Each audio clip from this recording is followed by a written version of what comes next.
මේ හැම කෙනෙක්ම බෞද්ධයෙක් නම් අද ලියා ගන්න බුද්ධ ජයන්ති ත්‍රිපිටකය කියලා ඇප් එකක් තියෙනවා. ඔක ගන්න. මොකද පුතා? බුද්ධ ජයන්ති ත්‍රිපිටකය. බෞද්ධ පුතාලානේ නේද? අනිවාර්යෙන් දා ගන්න ඕන බුද්ධ ජයන්ති ත්‍රිපිටකය.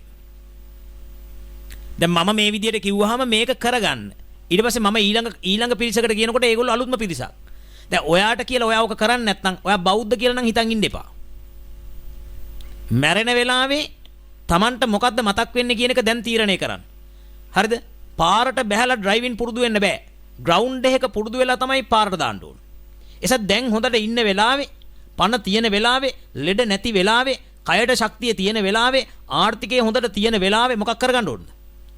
නිවන් දකින්න පාර හදාගන්න. එක එක හාමුදුරුවරු කියන ඒවා ඇත්තද නැත්තද කියලා රැවටිලා ඉන්න ඕනේ නෑ. හරිම දේ ගන්න පුළුවන් අපි ත්‍රිපිටකය ගත්තොත්.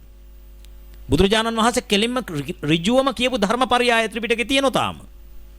එසා ඒකට පෙළඹෙන්න. ගත්ත ත්‍රිපිටකය මොකද්ද? බුද්ධ ජයන්ති ත්‍රිපිටකය. මොකද අපච්චි ගන්න ඇප් එක? හයියෙන් කියන්න ඕන හැමෝම. නෑ සමහරුන්ගේ කට ඇරුන්නේ නෑ.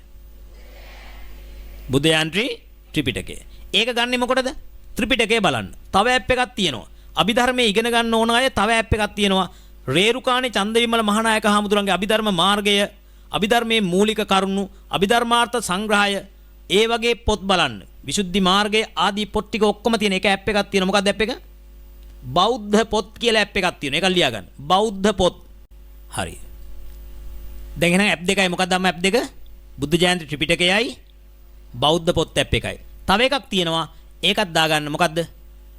පාලි සිංහල ඩික්ෂනරිය. ඒක අනිවාර්යයෙන්ම බෞද්ධයෙක්ගේ ෆෝන් එකේ තියෙන්න ඕන. පාලි සිංහල ශබ්දකෝෂය. පාලි සිංහල ඩික්ෂනරිය.